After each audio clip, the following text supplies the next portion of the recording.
This video is a message and a challenge to people who advocate for violent activism and rioting. Not only am I going to discuss the immorality of it, I'm going to scientifically prove to you that it's not effective.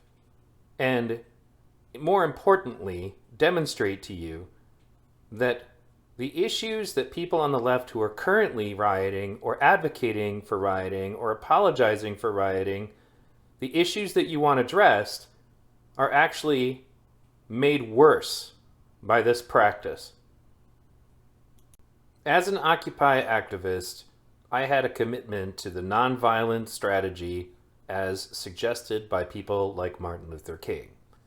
Now, before you as a leftist roll your eyes and say what I know you're about to say, we're going to discuss everything in full context. Yes, Martin Luther King said that riots are the language of the unheard.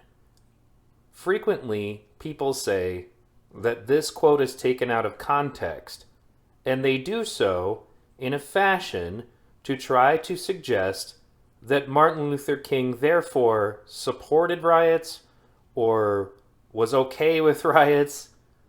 So let's just take a listen to the man himself. Many in moments of anger, many in moments of deep bitterness, engage in riots. And let me say, as I've always said, and I will always continue to say, that riots are socially destructive and self-defeating. I'm still convinced that non-violence is the most potent weapon available to oppress people in their struggle for freedom and justice. I feel that violence will only create more social problems than they will solve. Now, we'll get back to Dr. King in a moment, but I want to discuss exactly what he just said. What social problems are caused by riots, and how will it cause more problems than it will solve? I can prove empirically that what he just said is correct, and it is just as correct now as it was in the 60s.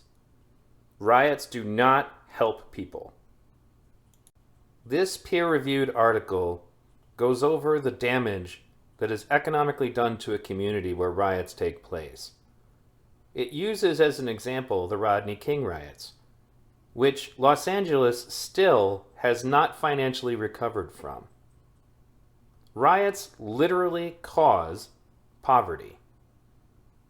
They take away jobs from a community, and they make people less likely to invest in your community. Now, you can call that white flight and blame it on racism, I guess. But let me ask you for a moment, if you had money to invest in a community, and you knew that that community had a habit of destroying itself every time people were angry at the government, and doing so in a way that was indiscriminate in its approach, meaning that you might not even have anything to do with what it is that made the rioters angry, but they reserve the right to destroy their community anytime they are angry, which is exactly what's going on right now. There are BLM activists in New York City as we speak, blatantly stating that there will be riots, burning, and bloodshed. I'll play that clip in a little bit. But the point is, riots create poverty. There's a reason why the Ku Klux Klan burned down Black Wall Street. You guys talk about the Tulsa Race Massacre all the time. And then you go and do to your own communities exactly what the Ku Klux Klan did to you. You destroy the local economies, you destroy the jobs that would have been available, and then what? A link to this article, as with all of my sources, will be in the description. That in a real sense it is impractical for the Negro to even think of mounting a violent revolution in the United States. So I will continue to condemn riots. Here's another peer-reviewed study. Does violent protest backfire? testing a theory of public reactions to activist violence. Participants responded to an experimental scenario based on recent violent confrontations between white supremacist, white nationalist protesters and anti-racist counter-protesters. I'm looking at you, Antifa. Allowing the authors to study whether violent protest would reduce public support even when used against a widely reviled group. The authors found that the use of violence by an anti-racist group while against white nationalists led to decreased support for the anti-racist group and increased support for the white nationalist group. Furthermore, the results were consistent with the theorized causal process. Violence led to perceptions of unreasonableness, which reduced identification with and support for the protest group. Importantly, the results revealed a striking asymmetry. Although acts of violence eroded support for an anti-racist group, support for white nationalist groups was not reduced by the use of violence, perhaps because the public already perceives these groups as very unreasonable and identifies with them at low levels. In other words, you're not going to harm the perception of the KKK or neo-Nazis, because contrary to your delusions of grandeur, people already hate them. Anyway, consistent with this interpretation, the authors found that self-identified Republicans, a subset of the sample that reported less extremely negative views of white nationalists, showed reduced support for white nationalists when they engaged in violence. So in other words, it doesn't work for them either.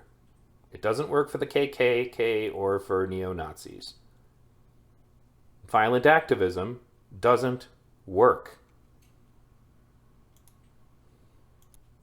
Here's another article specifically about this, but before I begin, let me remind people that I've already successfully argued the point that if your activist strategy is that we will inflict damage upon your property or your person if you don't give us what we want, is terrorism. If you haven't gotten that straight, put it in the comments. I will happily explain it to you, but it fits the definition easily. Now, why doesn't it work? The abstract says, this is the first article to analyze a large sample of terrorist groups in terms of their policy effectiveness. It includes every foreign terrorist organization designated by the U.S. Department of State since 2001. The key variable for FTO success is a tactical one: target selection. Terrorist groups whose attacks on civilian targets outnumber attacks on military targets do not tend to achieve their policy objectives, regardless of their nature. Contrary to the prevailing view that terrorism is an effective means of political coercion, the universe of cases suggests that, first, contemporary terrorist groups rarely achieve their policy objectives, and, second, the poor success rate is inherent to the tactic of terrorism itself. The bulk of the article develops a theory for why countries are reluctant to make policy concessions when their civilian populations are the primary target. So, it doesn't work. Again. And continue to say to my brothers and sisters that this is not the way. Continue to affirm that there is another way. But at the same time, it is as necessary for me to be as vigorous in condemning the conditions which cause persons to feel that they must engage in riotous activities as it is for me to condemn riots. I think America must see that riots do not develop out of thin air. Certain conditions continue to exist in our society, which must be condemned as vigorously as we condemn riots. Now, let's make this clear. He didn't say that riots were okay in any way. He said we must condemn riots as vigorously as we condemn policies that are keeping us in poverty. Now, it is a common deflection to suggest that people are products of their environment, and I agree, that is very much an issue, and that poverty itself helps to create the circumstances that cause people to riot. There's absolutely no question that that is true. But he didn't say that therefore riots are understandable and acceptable. He said that they still must be condemned as vigorously as you condemn poverty or systemic racism or any of the things that you believe cause riots. So let's go over the spiral that you've put yourself in, because it's not even circular, it's a downward spiral if you follow this to its actual inevitable end. Economic conditions create circumstances of poverty which lead to crime, and therefore interactions with law enforcement that lead to deaths of people that you identify with. So, in response to that, you engage in activism that is riotous and destroy your local economy in doing so, which therefore creates more poverty, which therefore creates more crime, which therefore creates more police brutality, which therefore creates more riots. This doesn't make any sense. This is an indefensible position. This is not something that's a matter of opinion. It is something that is empirically, provably stupid. There is no way that you can engage in this activity and not be simply trying to destroy yourselves. Let's use this picture of a rioter pouring gasoline on a fire to help get this into your head. If your concern is poverty and systemic issues leading to poverty, then destroying your own community, which leads to poverty, literally just creates situations of more poverty. And rioting is pouring gasoline on the fire. And yes, I know 93% of Black Lives Matter protests have been peaceful. However, rather ironically, up to 95% of the 2020 riots were linked directly to Black Lives Matter. Well over 600 riots in 1 year. Now, because there was a large volume of protests, you don't really consider the fact that 93% of something that there's a lot of still leaves an awful lot of the other percent. So 500 to 600 riots in 1 year is an enormous number. And if 95% of 600 riots in a year involve Black Lives Matter, you need to consider taking a look in the mirror and what the impact of that is going to be. If you really care about people in those communities, there is no place for violence. It doesn't work. It's not just that I don't want you to be mean. It's not that I'm concerned that you're hurting white people or whatever. It doesn't help you. But in the final analysis, a riot is the language of the unheard. There you go.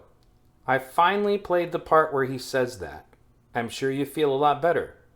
I'm sure those words mean to you that it's okay to riot. That, after all, it's the language of the unheard. And you're the unheard. And you have convinced yourself that what you're doing is noble. Or that in some way, when you head down to the local store and rob it for a new flat-screen TV, you're contributing to an end to systemic problems that are causing poverty in your community.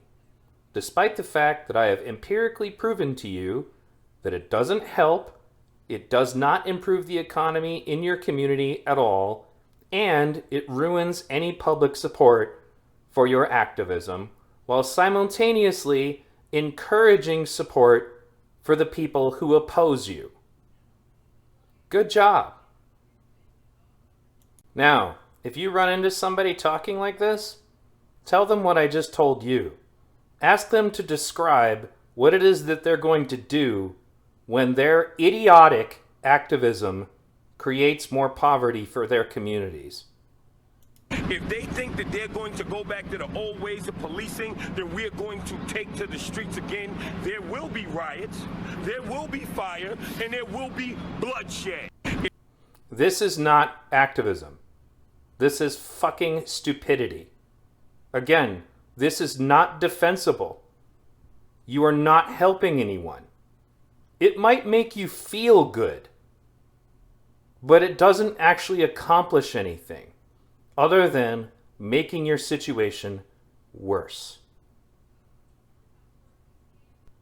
I'm going to link this article in the description for those of you leftists who have decided to go ahead and finish watching this, but this is not a right-leaning position. This was Martin Luther King's position. It's also Chris Hedges' position, and this guy's a flat-out socialist. People who are actively thinking strategically grasp that you're not going to get what you want through violence and terrorism. I know that you want to dream that you're some kind of freedom fighter and compare yourself to the freedom fighters of old, but that's not what you're doing. You're not targeting any military targets or taking any territory. You're just destroying your own communities. It doesn't help. It's not just wrong, it's stupid. It doesn't work. If riots are the language of the unheard, nobody's going to want to hear a thing you say if you're a terrorist. Thanks for listening.